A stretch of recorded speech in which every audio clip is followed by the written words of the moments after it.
Fala pessoal, tudo bem com vocês? Professor Jonathan mais uma vez por aqui, iniciando mais uma aula do nosso canal. E hoje nós vamos fazer a correção do PET do 8º ano relacionado à terceira semana.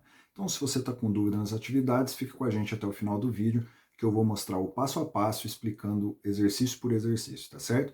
Mas antes de iniciarmos a nossa correção, eu quero pedir para que vocês se inscrevam no canal e cliquem no sininho para ser notificado quando a gente postar um novo vídeo, tá certo?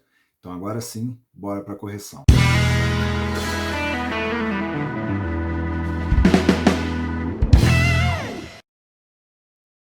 Iniciando a nossa correção da semana 3 do PET do 8º ano, são atividades bem diferentes daquelas que foram passadas na semana 2, né, que eram mais questões dissertativas.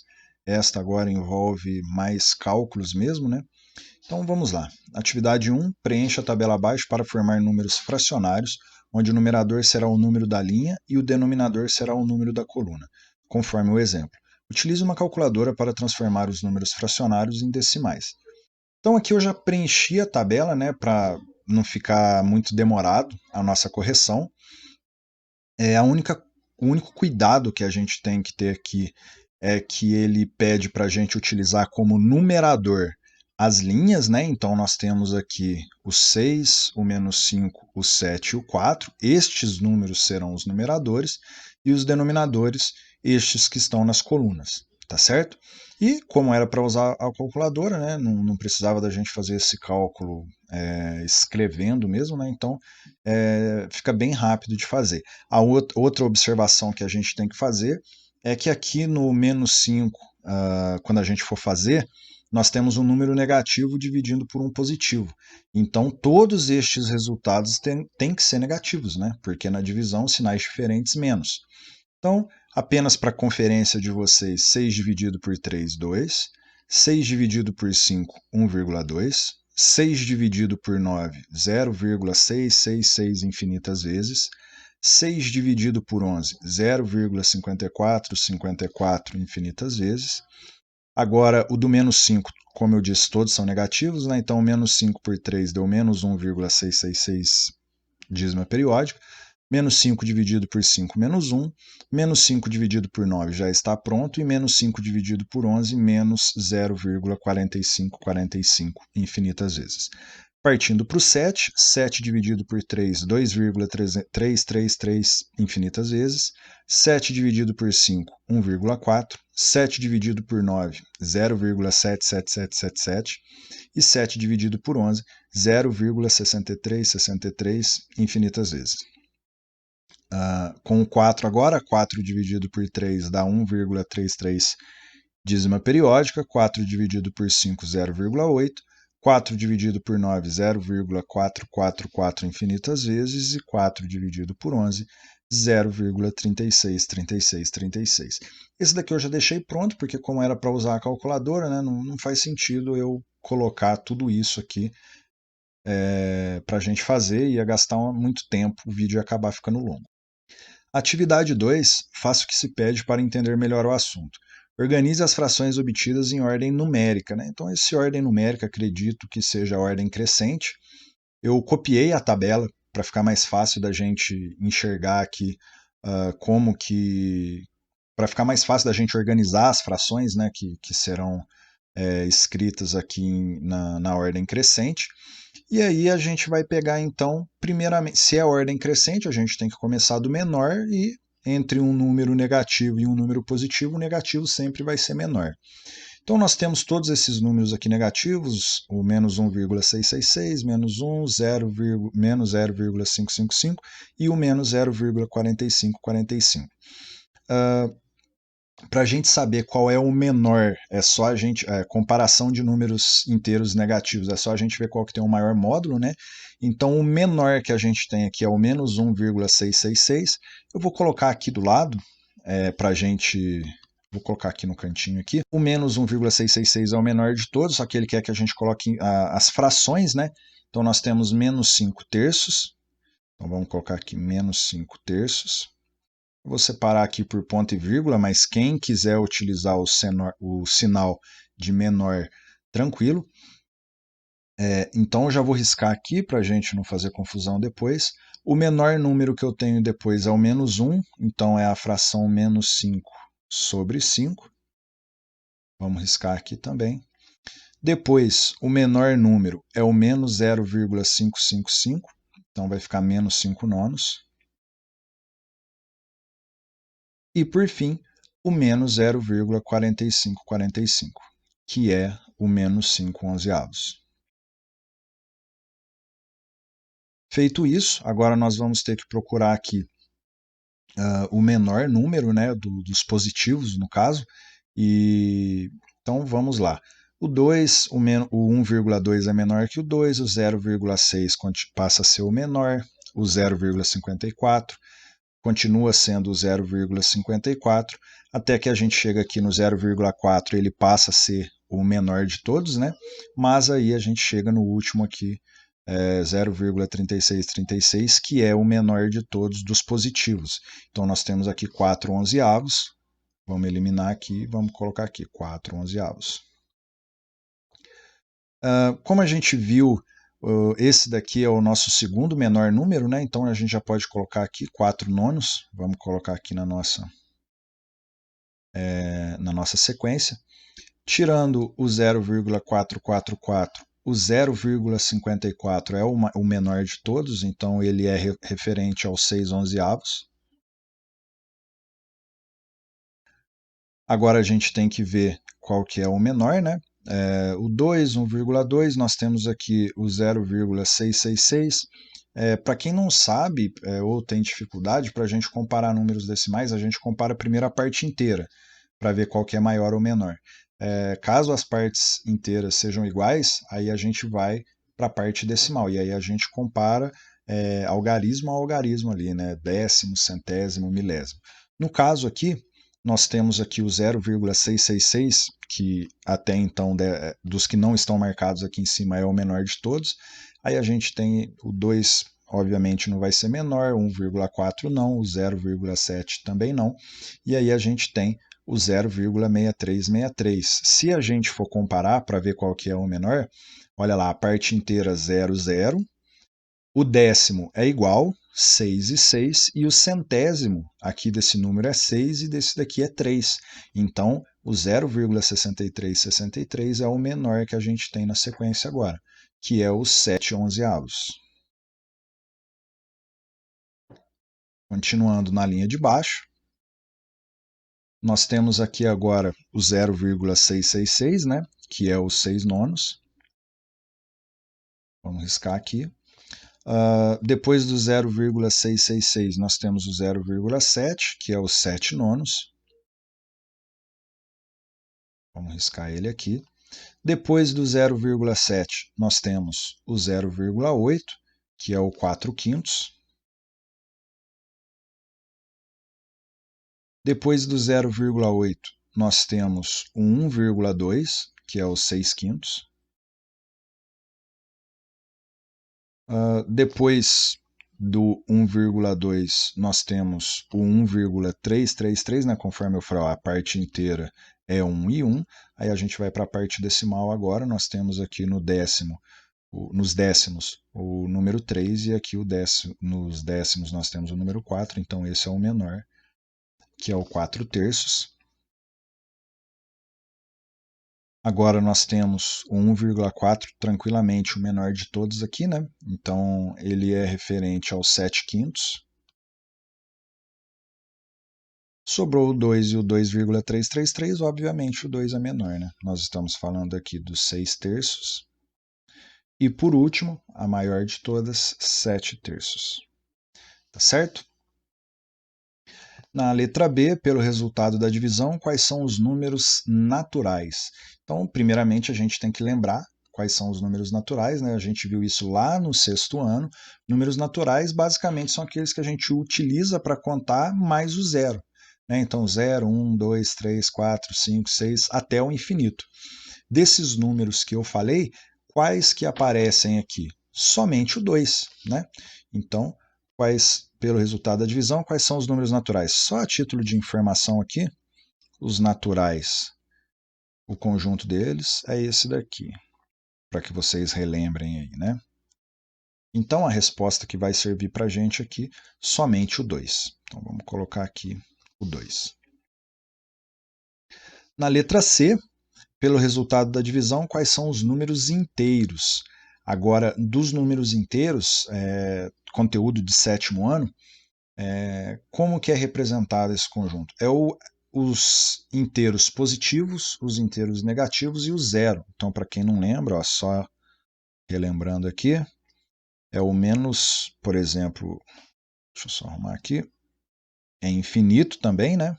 Menos 2, menos 1, 0, mais 1, mais 2 e continua até o infinito. Então, desses números, então a gente pode ver também que o conjunto dos números naturais está contido no conjunto dos números inteiros, né? Então, o 2 ele é natural e ele também é inteiro. Então, é a primeira resposta que nós temos aqui. E depois, o outro número inteiro que aparece aqui é o menos 1, que é obtido pelo menos 5 dividido por 5. Tá certo? Então, esses são os dois números inteiros que nós temos. Pelo resultado da divisão, quais são os números racionais? O que é o conjunto dos números racionais? O conjunto dos números racionais ele pode ser escrito, vamos colocar aqui mesmo, conjunto dos racionais, ele é escrito como A sobre B, tal que A pertence aos inteiros e B pertence aos inteiros diferentes de zero, né? Porque a gente não tem divisão por zero. Então, ó, para eu encontrar um número racional, eu tenho que fazer uma fração. E que jeito que vai ser essa fração? Em cima tem que ter os números inteiros, né? Pode aparecer um número inteiro, que a gente acabou de ver aqui em cima, o inteiro 0, mais 1, mais 2, mais 3, menos 1, menos 2, menos 3, né? Infinito para ambos os lados. E quando a gente olha aqui o numerador não são as linhas. Então, nas linhas nós temos 6, menos 5, 7 e 4. E no denominador são os que estão na coluna, 3, 5, 9 e 11. Ou seja, todos esses números preenchem a condição que eu quero aqui, né? Então, pelo resultado da divisão, quais são números racionais? Todos esses daqui. Todos estes números que estão aqui são números racionais. Por quê? Porque eles vieram de uma divisão de dois números inteiros. Tá certo? Então, não vou escrever aqui, né? Mas todos que estão aqui são números racionais. E pelo resultado da divisão, quais são os números irracionais? O que é um número irracional? Primeiro de tudo, a gente tem que entender, né? O que é esse conjunto numérico. Os números irracionais são números que são dízimas, mas não são periódicas. Lembra do π que eu mostrei para vocês na aula anterior? O π é 3,14159 e continua infinitas vezes. Então nós não temos um período aqui. Então este é um número irracional. Né? Não sei se vocês lembram dessa explicação. Outra forma de obter um número irracional é calculando uma raiz quadrada que não é exata. Então, por exemplo, a raiz quadrada, vamos colocar aqui a raiz quadrada de 2, que ela dá aproximadamente aqui 1,414 e continua, mas o próximo número aqui não é 1, né? São números totalmente aleatórios aqui. Então, toda vez, caso vocês tenham dúvida, peguem a calculadora aí de vocês e tirem a raiz quadrada de um número que não é exato, por exemplo. Raiz quadrada de 2, raiz quadrada de 3, raiz quadrada de 5, vocês vão ver que todos eles apresentam casas decimais sem nenhum padrão. Você nunca consegue identificar de forma simples qual será o próximo algarismo da sua sequência. Tá certo? Então, pelo resultado da divisão, quais são os números irracionais? Nós não temos números irracionais representados aqui, até porque nós não tiramos uma raiz de um número que não é exato. Aqui eu falei que é a raiz quadrada, mas obviamente você tirar uma raiz cúbica de um número que não é um cubo perfeito, aí você vai encontrar resultados como este. Então, pelo resultado da divisão, quais são os números irracionais? Não existe, tá certo? Agora, na letra F, quais são as frações que formam dízimas periódicas? Eu copiei a tabela aqui para ficar mais fácil da gente fazer também, né? Para não ter que ficar olhando em outro slide. Dízimas periódicas, nós já vimos o que é, né? Dízima periódica é um número decimal infinito e que apresenta um padrão nessas casas decimais, né? Que é o nosso período. Então, quando a gente olha nesse primeiro resultado aqui, o 2, ele não é uma dízima periódica porque ele é um número finito. Quando a gente olha aqui no 1,2, a mesma coisa, ele tem a casa decimal aqui, né, 2 décimos, mas ao mesmo tempo ele não preenche os requisitos para ser uma dízima periódica. Agora aqui o 0,666, ele é infinito, apresenta um padrão, então ele é. Eu vou circular aqui o número 11, 0,5454, a mesma coisa, ele apresenta um período. Este daqui apresenta um período. Menos 1 é um número finito, então ele já não pode ser uma dízima periódica. Menos 5 nonos é uma dízima periódica. Menos 5 nonos, né, que resulta em menos 0,555. Menos 0,454545 é uma dízima periódica. Então, todos estes que são infinitos e apresentam um padrão são dízimas periódicas. Como nós utilizamos números inteiros para fazer essas divisões, a gente pode garantir que todos estes números infinitos que estão aqui, eles são uma dízima periódica, eles apresentam um período. A próxima atividade, quais são as frações que formam dízimas não periódicas? Acabei de falar, né? Para formar uma dízima não periódica, a gente vai ter que tirar uma raiz de um número que não é exato, né? Não vai dar uma raiz exata. Ou seja, nós nem tiramos raiz aqui, então nós não temos nenhuma raiz aqui. Vamos pôr aqui a resposta. Quais são as frações que formam dízimas não periódicas? Nenhuma.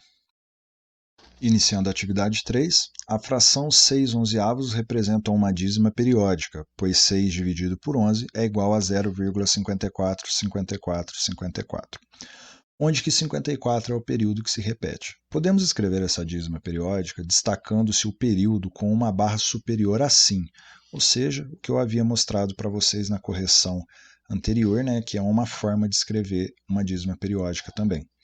Então, escreva todas as dízimas periódicas citadas no item I dessa atividade nesse formato. Eu não entendi muito bem o que é essas dízimas periódicas citadas no item I, mas eu acredito que sejam essas dízimas que estão aparecendo na tabela. Então, para a gente escrever no formato que nós temos aqui, né, no 0,54 com um tracinho em cima, nós podemos escrever a primeira aqui, que é o 0,666, a gente pode escrever como 0,6 e põe um tracinho em cima. O 0,5454, a mesma coisa, copia o período apenas uma vez e coloca o tracinho em cima. Menos 1,6, coloca o tracinho em cima do período. Menos 0,5, tracinho no período, e assim sucessivamente. Menos 0,45, 2,3 com um tracinho em cima, 0,7 também com um tracinho em cima. Nós temos aqui o 0,63 com o tracinho em cima do 63, o 1,3, 0,4 e o 0,36. Todos estes com o período com um tracinho em cima. E na última atividade, cite uma situação do dia a dia utilizando resultados encontrados na tabela da atividade 1. Nós temos 16 frações diferentes, então achei um pouco exagerado colocar uma situação do dia a dia para cada fração. Para a gente pegar algumas aqui, né? 6 dividido por 3 igual a 2, a gente pode pegar 6 balas dividido para 3 pessoas, dá 2 para cada um. A gente pode pegar aqui o menos 5 dividido por 5. Uma dívida de R$5 dividido para 5 pessoas, a gente tem uma dívida de R$1 para cada pessoa. Citar uma para cada uma das frações eu achei meio puxado, então acho que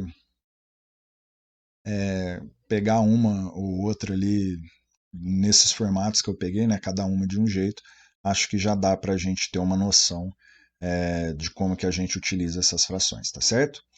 Então essa foi a nossa correção, espero que vocês tenham gostado. Caso vocês tenham alguma sugestão ou alguma dúvida, deixem aqui nos comentários que o mais breve possível eu respondo para vocês. Gostaria de pedir que vocês dessem um like no vídeo para ajudar o nosso canal. E logo logo eu posto mais vídeos, a correção da semana 4. Acho que na sexta-feira eu libero, né? Vou deixar a semana toda para vocês fazerem. Aí na sexta-feira a gente faz essa correção e vê o que vocês erraram ou se acertaram tudo, né? Tenho certeza que vocês, se estão assistindo o vídeo, é porque estão correndo atrás e, obviamente, vão aprender a fazer isso daqui, tá certo? Então é isso. Muito obrigado pela atenção. Te vejo na nossa próxima aula.